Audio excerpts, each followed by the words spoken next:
Hi everyone! For our introductory fieldwork, our group was placed in a variety of settings which included Grand Prairie Regional Hospital, Life Mart Rehabilitation Services, Grey Nuns Community Hospital, Inpatient Mental Health, and finally U of A Hospital within the Surgical and Trauma Unit.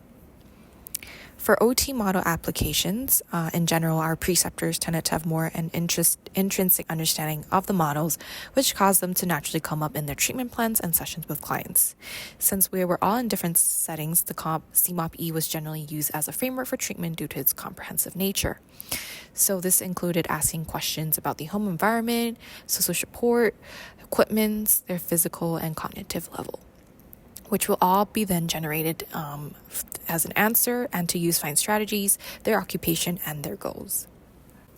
Regarding data collection, there was a bunch of different avenues through which the OTs were getting their data. So one of them was being chart reviews. It was before meeting clients, or sometimes it was like first thing in the morning looking at all the clients for the day.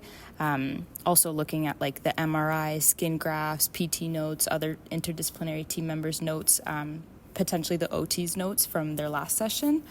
It was also kind of team rounds or interdisciplinary team members reviewing the caseload and the different clients in the caseload. It might have been informal team communication, so secure chats through Connect Care, or even just stopping someone when they're at their desk and getting a confidential space to talk about the client, as well as getting information from family through family meetings.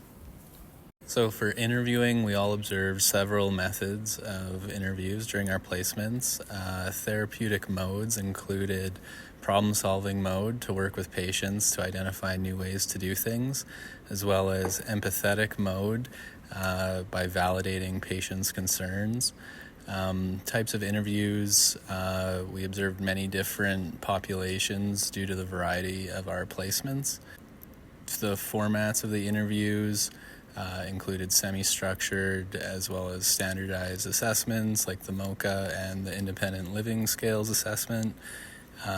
And we observed several types of questions during the interviews, including open-ended, probing, and directive. An example of an open-ended question was asking a patient how they felt about how they were handling their frustration. Documentation was used to report every interaction we had with a patient, whether an interview was enacted or not. The most common type of documentation in the phys-med situations was SOAP notes, which were done electronically. Paper copies were used for some assessments, and after documentation was completed, those copies were properly discarded. Depending on the type of setting, narrative and report formats were used to give a thorough summary of the observations and interactions with the patient.